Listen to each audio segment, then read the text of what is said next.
మనది ప్రజాస్వామ్య దేశం.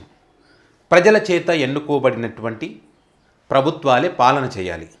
అలా ప్రజల చేత కాకుండా దొంగదారిలో ప్రభుత్వాలు ఏర్పాటు చేసి పాలన చేస్తే వాటిని దొంగ ప్రభుత్వాలు అంటారు. ఇప్పుడు ఆంధ్రప్రదేశ్లో ఉన్నటువంటి ప్రభుత్వానికి సంబంధించి అది దొంగ ప్రభుత్వం. ఇది ప్రజల చేత ఎన్నుకోబడినటువంటి ప్రభుత్వం కాదు.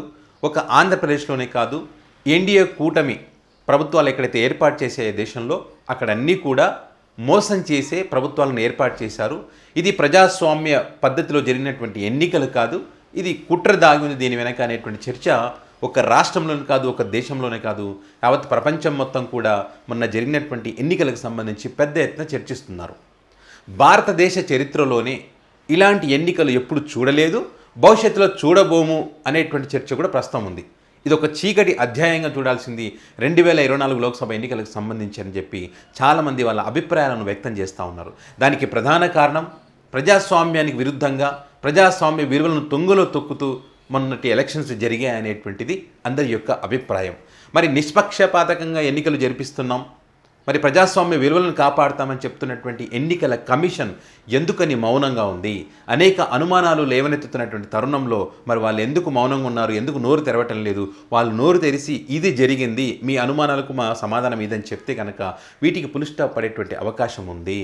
వాళ్ళ మౌనంగా ఉండడం కారణంగా ఇప్పుడు ఏదైతే అనేక అనుమానాలు వ్యక్తం చేస్తున్నారో అది నిజం అనుకునేటువంటి అవకాశం ఉంది. ఇప్పుడు ఉన్నటువంటి ప్రభుత్వాలు నిజంగానే ప్రజాస్వామ్య పద్ధతిలో కాదు, ఇది ఈవీఎంల ద్వారా ఏర్పడినటువంటి ప్రభుత్వాలు అనుకోవడానికి ఇంకా ఎక్కువ అవకాశాలు కనిపిస్తూ ఉన్నాయి.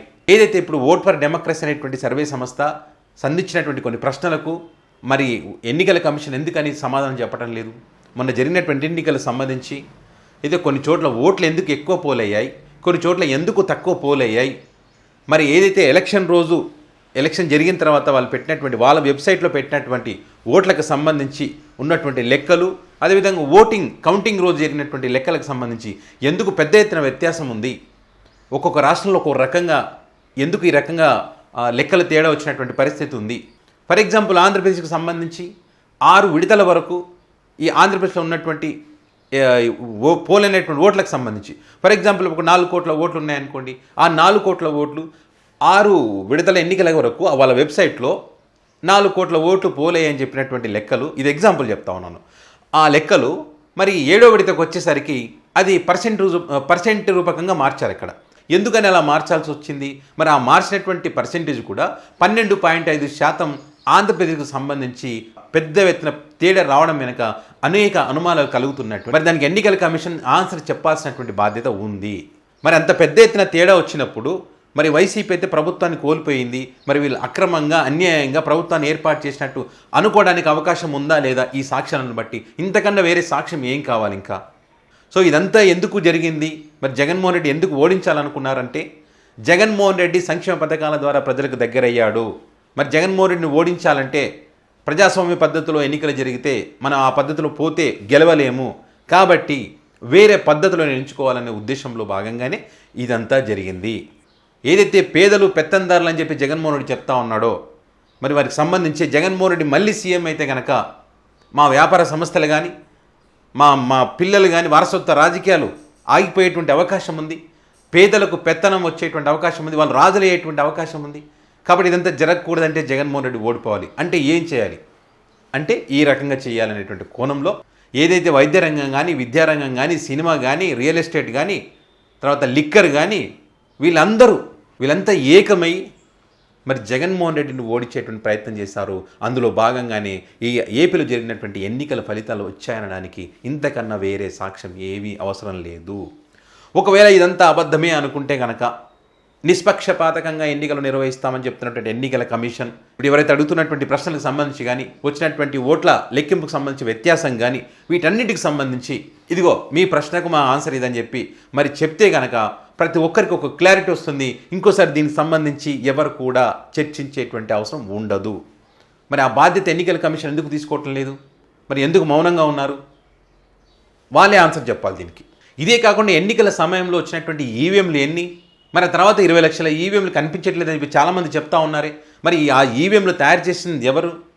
వీటన్నిటికి సంబంధించి అనేక అనుమానాలు అనేక మంది వ్యక్తం చేస్తున్నటువంటి తరుణంలో మరి ఈవీఎంల తయారీ ఎక్కడ జరిగింది, ఎన్ని ఈవీఎంలు ఎలక్షన్ టైంలో మనం వాడాము, మరి ఎందుకని ఎలక్షన్ రోజు ఇవ్వాల్సినటువంటి ఆ పోలింగ్ సంబంధించినటువంటి పర్సెంటేజ్ 3 రోజుల తర్వాత ఎందుకు ఇవ్వాల్సి వచ్చింది? మరి ఏదైతే 6 విడతల వరకు ఉన్నటువంటి లెక్కలు మరి 7వ విడత తర్వాత ఎందుకు మారాల్సి వచ్చింది ఆ టైం వచ్చేసరికి? వీటన్నిటికీ ఆన్సర్ చెప్పాలి. ఇవన్నీ చెప్పకపోతే మనం ప్రజాస్వామ్య దేశం అని చెప్పబడుతున్నటువంటి మన దేశంలో ఇలాంటివి జరుగుతూ ఉంటే వాటికి ఏ విలువ ఉంటుంది? ఓకే, ఇప్పుడు అడుగుతున్నటువంటి ఓట్ ఫర్ డెమోక్రసీ లేకపోతే ఏడీఆర్ సంస్థలు ఇట్లాంటి సంస్థలు కాదు, చాలా మందికి ఉన్నటువంటి అనుమానాలు ఇవి. ఫర్ ఎగ్జాంపుల్ నేనే ఉన్నా, ఒక మీడియా రంగంలో ఉన్నా, నేను ఎలక్షన్ టైంలో రాయలసీమ ప్రాంతంలో 52 నియోజకవర్గాలు కానీ నేను 44 నియోజకవర్గాలు సర్వే నిర్వహించా. అక్కడ ఉన్నటువంటి ప్రజలను కలవడం, సుమారుగా ఒక నియోజకవర్గంలో 300 మంది నుంచి 400 దాకా మంది పబ్లిక్ నేను కలిసిన.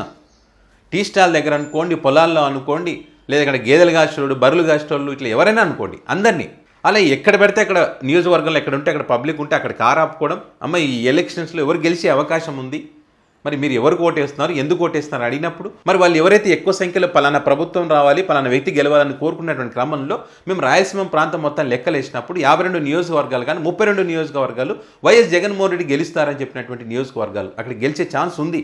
మాకు అమ్మఒడి వచ్చిందని ఒకరు, మాకు ఈ జగనన్న కాలనీ ఇల్లు వచ్చిందని ఒకరు, ఆరోగ్యశ్రీలో లబ్ధి పొందామని ఒకరు, వైఎస్ఆర్ చేతి నుంచి వచ్చిన ఇట్లా రకరకాల లబ్ధిదారులు అనేక మంది.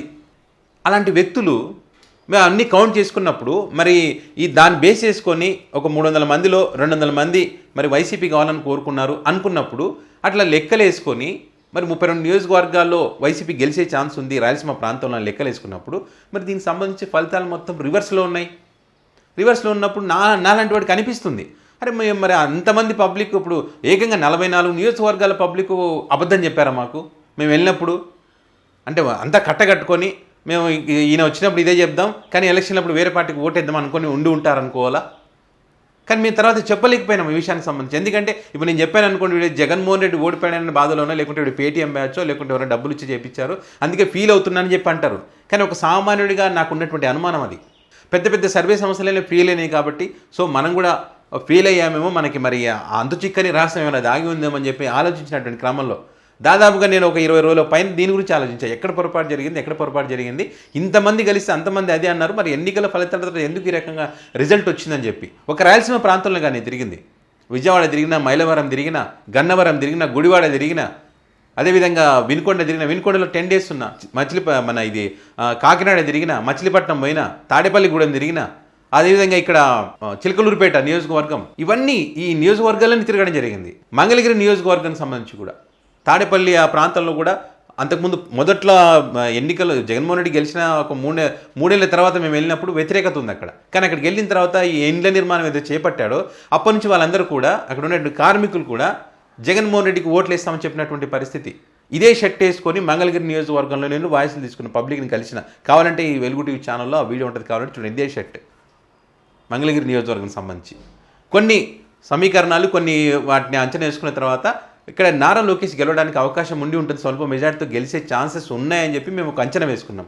నగరిలో రోజా ఓడిపోతుందని, కుప్పంలో చంద్రబాబు పక్కా గెలుస్తాడని చెప్పి, హిందూపురంలో కూడా బాలకృష్ణ గెలవడానికి స్కోప్ ఉందని చెప్పి మనం కొన్ని ఉన్నట్టుగా చెప్పేటువంటి ప్రయత్నం చేశాం.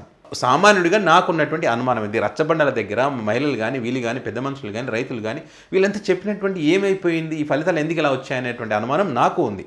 సో ఇదే రకంగా అందరికీ అనుమానాలు ఉన్నాయి. నాకు ఈ అనుమానం ఉంది, మీరు దీనికి సమానం చెప్పాలని చెప్పి నేను అడగట్లే ఎన్నికల కమిషన్ని. మీ వెబ్సైట్లో మీకున్నటువంటి లెక్కలో ఎందుకు వ్యత్యాసం వచ్చిందని దానికి ఆన్సర్ ఇస్తే బాగుంటుంది. సో ఖచ్చితంగా ఇప్పుడు ఉన్నటువంటి అనుమానాలన్నిటి కూడా ఆ అనుమానాలు పటాపంచలు చేస్తూ ప్రజాస్వామ్యం ఇంకా బతికే ఉంది, ఎన్నికల కమిషన్ పర్ఫెక్ట్గా పనిచేస్తుందని చెప్పి భారతదేశ ప్రజలకు ఒక భరోసా కల్పించండి. దీని అనుమానాలు ఎప్పుడైతే నివృత్తి చేస్తారో అప్పటి వరకు దీని గురించి చర్చ జరగాలి. సో ఈ అంశానికి సంబంధించి మీ అభిప్రాయాలు ఏంటనేటువంటిది కామెంట్ రూపంలో పెట్టండి. ఖచ్చితంగా ఇది పెద్ద ఎత్తున చర్చ జరుగుతూనే ఉండాలంటే ఏం చేయాలని దానికి సంబంధించి కూడా మీ అభిప్రాయాలను చెప్పే ప్రయత్నం చేయండి. నిజం అనేది అందరికీ తెలియాలి కాబట్టి మీ నియోజకవర్గంలో జరిగినటువంటి పరిణామాలకు సంబంధించి కూడా ఎలక్షన్ టైంలో ఏం జరిగింది మీ కాలనీ మీకు తెలుస్తుంది. అప్పుడే ఈ కాలనీ మొత్తం కూడా పలానా పార్టీకే ఓట్లు వేస్తారని తెలిసి ఉంటుంది. అలాంటి కాలనీలో కూడా ఈరోజు వేసిన మా ఓట్లన్నీ ఏమైపోయాయనేటువంటి అనుమానాలు వస్తున్నటువంటి పరిస్థితి. ఒక్కో చోట కౌన్సిలర్, వైసీపీ కౌన్సిలర్ ఉంటే వాళ్ళకి ఒక్క ఓటే పడినటువంటి పరిస్థితి. ఇలాంటివన్నీ ఎందుకు జరిగాయనే దానికి సంబంధించి పెద్ద ఎత్తున చర్చ జరగాలి. ఇక్కడ జగన్మోహన్ రెడ్డి ఓడిపోయాడని కాదు, ఇక్కడ చంద్రబాబు గెలిచాడని కాదు, ప్రజాస్వామ్యం ఓడిందా, ప్రజాస్వామ్యం గెలిచిందా అనే దాని గురించే. ప్రజాస్వామ్యం ఇప్పుడు ఓడిపోయింది అనేటువంటిది అందరూ అంటున్నారు. అది నిజమా కాదా తెలియాలంటే చర్చ జరగాలి, ఎన్నికల కమిషన్ సమాధానం చెప్పాలి. సో దీనికి సంబంధించి మీ అభిప్రాయాన్ని కామెంట్ రూపంలో తెలియజేయండి.